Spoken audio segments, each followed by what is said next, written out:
Welcome to the deep dive. Great to be here. Today we're cracking open a really fascinating set of documents, interview questions for an employment advisor. Hmm. Now, you might just think, okay, HR got it, but this isn't just standard human resources stuff. Not at all. It's really a deep dive into a role that sits, well, right at the heart of how organizations find, nurture, and keep their people, their talent. Exactly.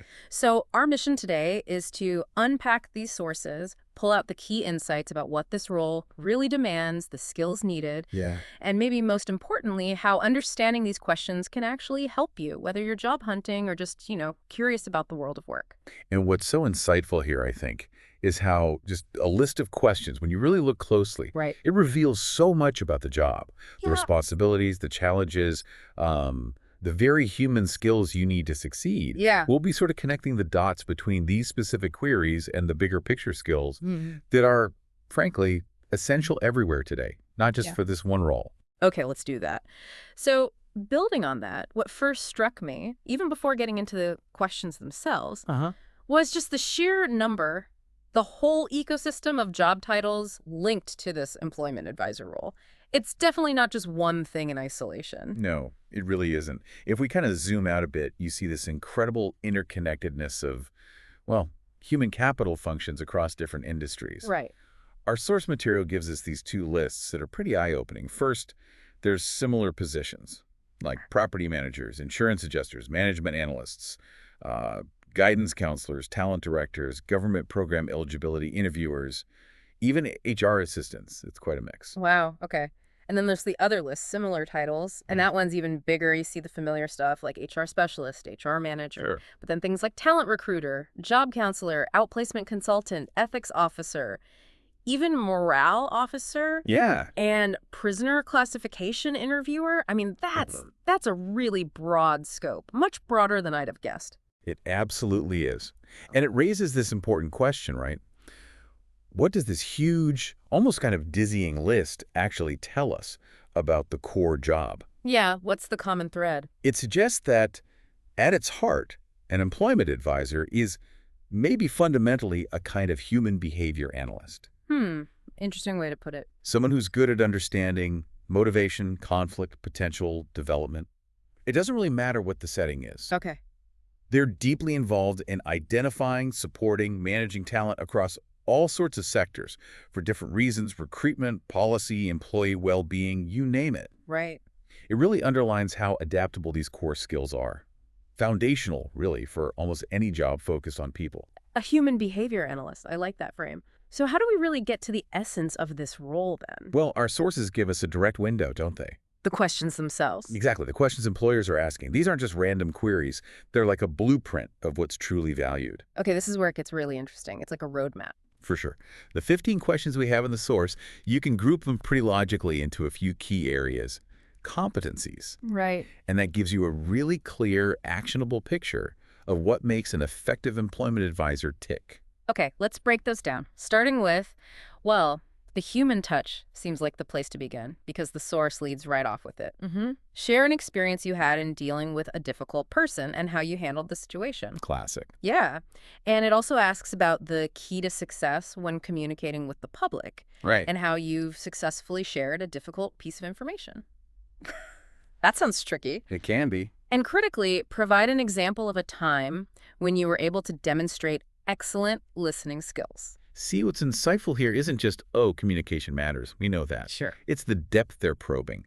Asking about difficult people or difficult information that shows they need more than just clarity. What else? They need emotional intelligence, resilience, the ability to navigate tricky human friction points with some grace. Yeah, I can see that. Like delivering bad news. Exactly. Imagine advising someone who just got rejected for a job they really wanted and they're upset, maybe angry. Right. Or you have to explain a company restructure. That's not just talking, it's like emotional navigation. And that focus on listening. It's such a strong signal they value true understanding, not just talking. Reading between the lines, hearing what's not being said. That makes sense. Okay, so beyond the interpersonal, unsurprisingly, the questions dive right into recruitment. The core function, yeah. Tell me about the methods you use to find qualified job candidates. And tell me about your last experience recruiting, interviewing, or hiring. What techniques did you find most effective? So the focus here isn't just on, like, doing the tasks. Right. It's about thinking strategically. How do you actually find good people? It shows they need someone who doesn't just follow steps, but understands what works, what's effective. Being results-oriented. Exactly. Yeah. And maybe innovative. Yeah. And the source also asks how you inform job applicants of job details, like responsibilities, benefits, conditions, Details, yeah. which highlights how important it is to communicate clearly, comprehensively, manage expectations, Yeah. build a good candidate experience right from the start. Okay, so interpersonal, recruitment. Yeah. What else? The practical side? Yeah, execution. Like, tell me how you organize, plan, and prioritize your work. Standard stuff, but important. Sure. But then it goes deeper. Asking about an effective approach to working with a large amount of information data. Ah, the data piece. And crucially, how that approach actually affected your company. So impact matters. Big time. I mean, Yeah. this one you mentioned. Share an example of a time you had to gather information from multiple sources. How did you determine which information was relevant? Yeah, that one stood out. Relevance. It speaks directly to the analytical side, right? Yeah. And efficiency. It's not just about gathering info, Yeah. but figuring out what matters, seeing patterns, Making sense of it. and using it to make smart decisions that actually have an effect, that affected your company. When they say large amount of information, they probably don't just mean your email inbox. Aha, right. We're talking candidate pools, market data, internal metrics, a sea of data. Mm-hmm. And the questions about analyzing info to find the best solution or applying new tech, that shows they want someone who's always looking to improve, innovate, find smarter ways to do the job. Continuous improvement. Got it. Okay, what's the last cluster? Finally, there's this strong emphasis on, let's call it compliance and presentation. Rules and talking to groups. Pretty much. Source asks, in your experience, what is the key to ensuring your company was compliant with all laws, regulations, and standards? That sounds high stakes. It is. This confirms the role operates in a really complex legal and ethical world. Getting compliance right isn't optional, it's core. One slip-up can mean big trouble. Legal risk, reputational risk. Exactly. And then the presentation question. Please share an experience in which you presented to a group. What was the situation and how did it go? Right. This highlights needing good public speaking skills, the ability to explain potentially complex stuff effectively. Like for training or maybe outreach. Could be internal training, onboarding new folks, Yeah. maybe even representing the company outside. It's about influencing, educating, not just standing up and talking. Okay, that paints a really comprehensive picture. So let's bring it back to the listener. What does all this mean for you? Whether you're looking at this career path or just generally want to boost your professional skills. Well, this deep dive really shows that these core skills they're looking for in an employment advisor. Yeah. Great communication, strategic thinking in recruitment, being organized, analyzing data, solving problems, handling compliance, presenting well. These aren't just niche skills. No, they sound pretty universal. They really are. They're foundational skills valued in almost any professional field. So understanding these questions helps you prepare for maybe this specific interview, sure. Uh-huh. But it also helps you identify your own areas for growth and lets you talk about your value more effectively, whatever your job is.